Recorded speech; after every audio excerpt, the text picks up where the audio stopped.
Kebijakan Anies tuai sorotan, pengamat sebut kepemimpinan Anies gagal total. Kami merasa memang Pak Anies itu nggak becus, itu aja. Jadi kalau kami merasa dia tidak becus, ya mundur aja Pak. Kegagalan dan kebohongan program-program unggulan dan janji politik Pak Anies. Direktur Eksekutif Center for Youth and Population Research (CYPR) Dede Prayudi menyoroti kebijakan Gubernur DKI Jakarta Anies Baswedan. Saya hari ini ingin unboxing kegagalan dan kebohongan program-program unggulan dan janji politik Pak Anies. Perlu teman-teman catat, semua informasi ini saya kumpulkan dari janji kampanye dan data-data terkini soal DKI Jakarta.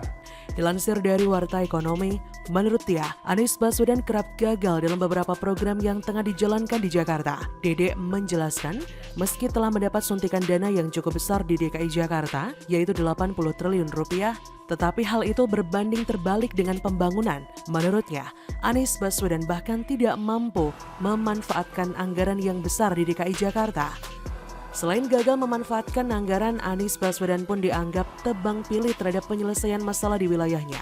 Oleh karena itu, Dede menganggap kondisi itu yang merepresentasikan kegagalan Anies. Bahkan ia menganggap Gubernur Anies tidak mampu bekerja dengan baik selama menjabat di Jakarta. Terdapat ketimpangan, pengangguran, kemiskinan, hingga ketidakmerataan akses air bersih. Selain itu, program DP 0%, naturalisasi sungai, dan OKOC yang gagal dan bohong. Memang jika dilihat dari kinerja Anies selama ia menjabat, sudah terbukti bahwa Anies ini tidak becus dalam mengurus Jakarta. Perpanjangan masa jabatan memperkuat bukti hanya untuk menutupi kinerja buruk Anies selama ia menjabat sebagai Gubernur JKT 58. Semua yang dilakukan Anies mulai dari tugu-tugu, janji-janji, dan juga penanganan banjir, semua tidak ada yang terbukti. Salah satu program yang diandalkan adalah naturalisasi sungai, kemudian program gerabak lumpur dan mengeruk kali atau waduk di Jakarta, pemeliharaan pompa, penanganan banjirop melalui NCICD, dan pengelolaan sistem polder. Sekretaris Dinas Sumber Daya Air Provinsi DKI Jakarta, Dudi Gardesi menyampaikan hingga akhir 2020 jumlah waduk yang sudah dikeruk sebanyak 23 waduk dengan volume pengerukan mencapai 446.402,9 meter kubik.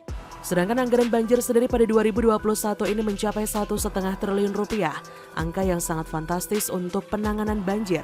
Tapi sayang hingga detik ini Jakarta masih diserang banjir. Begitupun wakil gubernur yang baru masih sulit untuk menjelaskan bagian mana yang sulit dilakukan antisipasi dan penanganannya. Berdasarkan data yang dihimpun, dana penanggulangan banjir tersebut dialokasikan untuk penyediaan sarana dan prasarana penanggulangan banjir seperti pembebasan lahan, normalisasi sungai, serta saluran hingga operasional petugas lapangan. Lalu bagaimana dengan anggaran banjir era Ahok?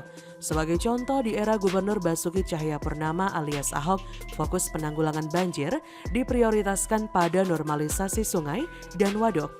Dikutip dari Harian Kompas 30 Januari 2020, pada 2016 total anggaran penanganan banjir ditetapkan sebesar 2,5 triliun rupiah. Dari dana tersebut sebagian besar tersedot untuk program penataan kali dan waduk yang memang sudah digalakan sejak era Gubernur Jokowi sebesar 31,5% dari total belanja banjir atau sekitar 797,3 miliar rupiah. Tahun 2019-2020 prioritas Pemprov DKI sudah tidak lagi pada penataan kali dan waduk. 2 tahun ini fokus utama beralih ke pemeliharaan pengendalian banjir. 2019 program penataan ini mengisi porsi 42,6% total belanja banjir atau setara dengan 1,1 triliun. Adapun 2020 angkanya 30,6% atau 739,5 miliar.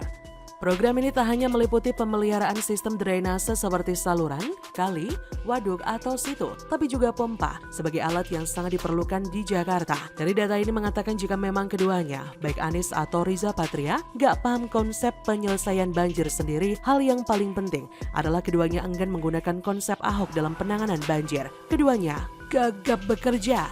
Bagaimana menurut Anda? Saya hari ini ingin unboxing kegagalan dan kebohongan program-program unggulan dan janji politik Pak Anies. Perlu teman-teman catat.